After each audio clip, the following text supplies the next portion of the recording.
ನಮಸ್ಕಾರ ಸ್ನೇಹಿತರೆ, ಇವತ್ತಿನ ವಿಡಿಯೋ ಏನಪ್ಪಾ ಅಂತಂದ್ರೆ ಬಡ್ಜೀಸರ್ನ ಯಾವ ತರ ಸಾಕಬೇಕು, ಸೊ ಅದಕ್ಕೆ ಯಾವ ತರ ಒಂದು ಆಹಾರವನ್ನು ನಾವು ಕೊಡಬೇಕು, ಹಾಗೂ ನಾವು ಏಜ್ ಅನ್ನ ಯಾವ ತರ ಒಂದು ಕಂಡು ಹಿಡಿಬೇಕು ಅನ್ನೋದು, ಹಾಗೂ ಮತ್ತೆ ಬ್ರೀಡಿಂಗ್ ನ ಏನೇನು ಟಿಪ್ಸ್ ಇದೆ, ಯಾವ ಫಾರ್ಮುಲಾ ಇದೆ, ಆಮೇಲೆ ಬ್ರೀಡಿಂಗಿಗೆ ನಾವು ಮಡಿಕೆ ಕಡುವುದು ಯಾವಾಗ ಕೊಡಬೇಕು ಅನ್ನೋದು ಈ ವಿಡಿಯೋದಲ್ಲಿ ನಾನು ನಿಮಗೆ ಹೋಗ್ತಾ ಹೇಳಿಕೊಡ್ತೇನೆ.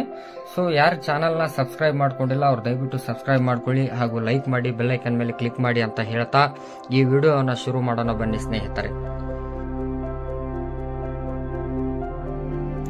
ಸೊ ಏನಪ್ಪಾ ಅಂತಂದ್ರೆ ನಾವು ಮೊದಲನೇದಾಗಿ ಏನ್ ತಿಳ್ಕೊಬೇಕಂದ್ರೆ, ಸೊ ಬಡ್ಜೀಸ್ ನಲ್ಲಿ ಮೇಲ್ ಮತ್ತು ಫಿಮೇಲ್ ಯಾವ ತರ ಡಿಫರೆನ್ಸ್ ಇರುತ್ತೆ ಅನ್ನೋದು ನಾವು ಫಸ್ಟ್ ಪಾಯಿಂಟ್ ಆಗಿ ತಿಳ್ಕೋಬೇಕು. ಸೊ ನಾನು ಮುಂಚೆ ವಿಡಿಯೋದಲ್ಲಿ ಹೇಳಿದ್ದೆ ಮೇಲ್ ಮತ್ತು ಫಿಮೇಲ್ಗೆ ಇರುವ ವ್ಯತ್ಯಾಸ ಏನಂತ ನಾನು ಮುಂಚೆ ವಿಡಿಯೋದಲ್ಲಿ ಹೇಳಿದ್ದೇನೆ. ಚಾನಲ್ ಅಲ್ಲಿ ಹೋಗ್ಬಿಟ್ಟು ನೀವು ತಾವು ನೋಡಬಹುದು ಯಾವುದು ಮೇಲು ಯಾವುದು ಫಿಮೇಲ್ ಅಂತ ನಿಮಗೆ ಗೊತ್ತಾಗುತ್ತೆ. ಸೊ ಎರಡನೇದೇನಪ್ಪಾ ಅಂತಂದ್ರೆ ಬಡ್ಜೀಸ್ಗೆ ಆಹಾರ ಏನೇನು ಕೊಡಬೇಕು ಅನ್ನೋದು ಸೆಕೆಂಡ್ ಇಂಪಾರ್ಟೆಂಟ್ ಆಗುತ್ತೆ. ಸೊ ಆಹಾರ ಅಂದ್ರೆ ನಾವು ನಾರ್ಮಲ್ ಆಗಿ ನೆವಣಿ ಕೊಡಲೇಬೇಕು.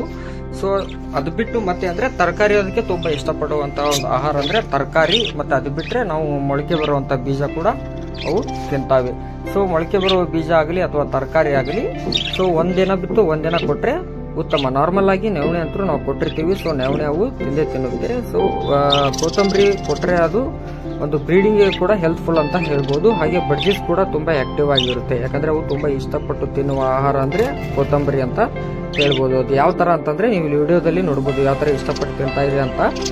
ಸೊ ಯಾಕಂದ್ರೆ ಒಂದು ಹಸಿರು ತರಕಾರಿನಲ್ಲಿ ತುಂಬಾ ಪ್ರೋಟೀನ್ ಇರುತ್ತೆ. ಸೊ ಬಡ್ಜೀಸ್ ತಿನ್ನುವುದು ಮೇನು ಅದೇ. ಸೊ ಬಡ್ಜೀಸ್ ಅಂತಾನೆ ಅಲ್ಲ, ನಾರ್ಮಲ್ ಆಗಿ ಯಾವುದೇ ಪಕ್ಷಿ ಆದ್ರೂ ಹಸಿರು ತರಕಾರಿ ತುಂಬಾ ಇಷ್ಟಪಟ್ಟು ತಿನ್ನುತ್ತದೆ. ಸೊ ಇನ್ನೊಂದು ಏನಪ್ಪಾ ಹೇಳ್ಬೇಕಂದ್ರೆ, ನಾವು ಬಡ್ಜೀಸ್ ನಲ್ಲಿ ಥರ್ಡ್ ಪಾಯಿಂಟ್ ಏನಂದ್ರೆ ನಾವು ಏಜ್ ಅನ್ನ ತಿಳ್ಕೊಬೇಕು ಮೊದಲು. ಯಾವ ತರ ಅಂತಂದ್ರೆ ಇಲ್ಲಿ ನೀವು ಮೇಲ್ಗಡೆ ಬರ್ತಾ ಇರೋ ಒಂದು ಫೋಟೋನ ನೋಡಬಹುದು. ಸೊ ಕಣ್ಣಲ್ಲಿ ಒಂದು ವೈಟ್ ರಿಂಗ್ ಕಾಣ್ತಾ ಇದೆ. ವೈಟ್ ರಿಂಗ್ ಇದ್ರೆ ಅದು ಅಡಲ್ಟ್ ಅಂತ, ನಿಮ್ಮ ಹತ್ರ ಇರೋ ಬಡ್ಜೀಸ್ ಅಡಲ್ಟ್ ಅಂತ ನೀವು ತಿಳ್ಕೊಬೇಕು. ಇನ್ ಕೇಸ್ ಅದು ರಿಂಗ್ ಇಲ್ಲ ಅಂತಂದ್ರೆ ಅದು ಸೆಮಿ ಅಡಲ್ಟ್, ಇನ್ನೂ ಅಡಲ್ಟ್ ಆಗಿರಕ್ಕಿಲ್ಲ. ಸೊ ಅಡಲ್ಟ್ ಅಂದ್ರೆ ಮಿನಿಮಮ್ ಒಂದು 6 ರಿಂದ 7 ತಿಂಗಳು ದಾಟಿದ್ರೆ ಅದು ಅಡಲ್ಟ್ ಆಗಿರುತ್ತೆ. ಒಂದು 10 ತಿಂಗಳದವರೆಗೆ ಅದಕ್ಕೆ ಕಣ್ಣಾಗಿ ರಿಂಗ್ ಬರುತ್ತೆ. ಸೊ ಇನ್ನೊಂದೇನಪ್ಪಾ ಅಂತಂದ್ರೆ ನಿಮ್ಮಲ್ಲಿರುವ ಬಡ್ಜೀಸು ಮೇಲು ಮತ್ತು ಫಿಮೇಲು ಈ ತರ ಶೇರಿಂಗ್ ಮಾಡ್ಕೊಂತಿದ್ರೆ ಅವು ಪೇರ್ ಆಗಿದೆ ಅಂತ ಅರ್ಥ. ಅಂದ್ರೆ ಉದಾಹರಣೆ ಅದು ಊಟ ಮೇಲ್ ಫಿಮೇಲ್ಗೆ ಒಂದು ಶೇರಿಂಗ್ ಮಾಡ್ಕೊಳುತ್ತೆ ಊಟನ. ಸೊ ಅದು ಪೇರ್ ಆಗಿದೆ ಅಂತ ತಿಳ್ಕೊಬೇಕು. ಸೊ ಅದು ಪೇರ್ ಆಗಿದ ಮೇಲೆ ನಾವೇನ್ ಮಾಡ್ಬೇಕಂದ್ರೆ, ಸೊ ಗಡಿಗೆಯನ್ನ ಕೇಜ್ ಒಳಗಡೆ ಕೊಡ್ಬೇಕು ಅದಕ್ಕೆ. ಸೊ ಗಡಿಗೆ ಸೊ ಈ ಪ್ರೊಸೆಸ್ ಆಗಿದ ನಂತರ ಕ್ಯಾಲ್ಸಿಯಂ ಕೊಡೋದು ತುಂಬಾ ಇಂಪಾರ್ಟೆಂಟ್, ಯಾಕಂದ್ರೆ ಅದು ಮರಿ ತುಂಬಾ ಹೆಲ್ಪ್ಫುಲ್ ಆಗ್ಲಿಕ್ಕೆ ಕಾರಣವಾಗುತ್ತೆ.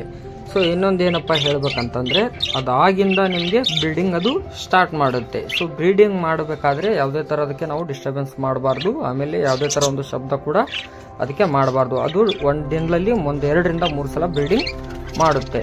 ಸೊ ಇದು ಹೇಳ್ತಾ ಇನ್ನೊಂದೇನಪ್ಪಾ ಅಂತಂತಂದ್ರೆ, ಸೊ ಬ್ರೀಡಿಂಗ್ ಆಗಿ ನಿಮ್ಗೆ ಒಂದು 10 ರಿಂದ 15 ದಿನದಲ್ಲಿ ನಿಮ್ಗೆ ಅದು ಎಗ್ಸ್ ಕೊಡಕ್ಕೆ ಸ್ಟಾರ್ಟ್ ಮಾಡುತ್ತೆ. ಸೊ 12 ರಿಂದ 15 ಅಂತಾನು ತಿಳ್ಕೊಬಹುದು, ಅಥವಾ 10 ರಿಂದ 15 ದಿವಸದಲ್ಲಿ ಅದು ಎಗ್ ಕೊಡಕ್ಕೆ ಸ್ಟಾರ್ಟ್ ಮಾಡುತ್ತೆ. ಸೊ ಒಂದಿನ ಬಿಟ್ಟು ಒಂದಿನ ಅದು ಎಗ್ ಕೊಡುತ್ತೆ. ಇಲ್ಲಿ ನೋಡಿ, ಒಂದು 18 ರಿಂದ 20 ದಿನದಲ್ಲಿ ನಿಮ್ಗೆ ಎಗ್ ಹೆಚ್ಚಾಗಕ್ಕೆ ಶುರು ಮಾಡುತ್ತೆ ಅದು. ಸೊ ಇವಾಗ ಏನ್ ಬ್ರೀಡಿಂಗ್ ಆಗುತ್ತಲ್ಲ ಅಲ್ಲಿಂದ ನಿಮ್ಗೆ ಎಗ್ ಹಾಕಿ, ಸೊ ಎಗ್ ಕಾಮನ್ನ ಕೊಟ್ಟು ನಿಮ್ಗೆ ಒಂದು 10 ರಿಂದ 15 ದಿನಲ್ಲಿ ಅದು ಎಗ್ ಹೆಚ್ಚಾಗಕ್ಕೆ ಸ್ಟಾರ್ಟ್ ಮಾಡುತ್ತೆ. ಸೊ ನನ್ನ ಹತ್ರ ಇರುವುದು ಇಲ್ಲೊಂದು ಮರಿ ನೋಡಬಹುದು ನೀವು. ಸೊ ನಾನು ಇದೇ ತರ ಒಂದು ಟಿಪ್ಸ್ ಅನ್ನ ಫಾಲೋ ಮಾಡಿದೆ. ಸೊ ಮರಿ ಯಾವ ತರ ಒಂದು ಹೆಲ್ದಿ ಇದೆ ಅನ್ನೋದು ನಿಮ್ಗೆ ಮೇಲ್ಗಡೆ ವಿಡಿಯೋದಲ್ಲಿ ಕಾಣಿಸ್ತಾ ಇದೆ ನೋಡಿ. ಸೊ ವಿಡಿಯೋ ಯಾರ್ಯಾರಿಗೆ ಇಷ್ಟ ಆಗಿದೆ ದಯವಿಟ್ಟು ಲೈಕ್ ಮಾಡಿ, ಶೇರ್ ಮಾಡಿ, ಹಾಗೂ ಸಬ್ಸ್ಕ್ರೈಬ್ ಮಾಡಿ ಅಂತ ಹೇಳ್ತಾ ಈ ವಿಡಿಯೋನ ಕೊನೆ ಮಾಡ್ತಾ ಇದ್ದೀನಿ.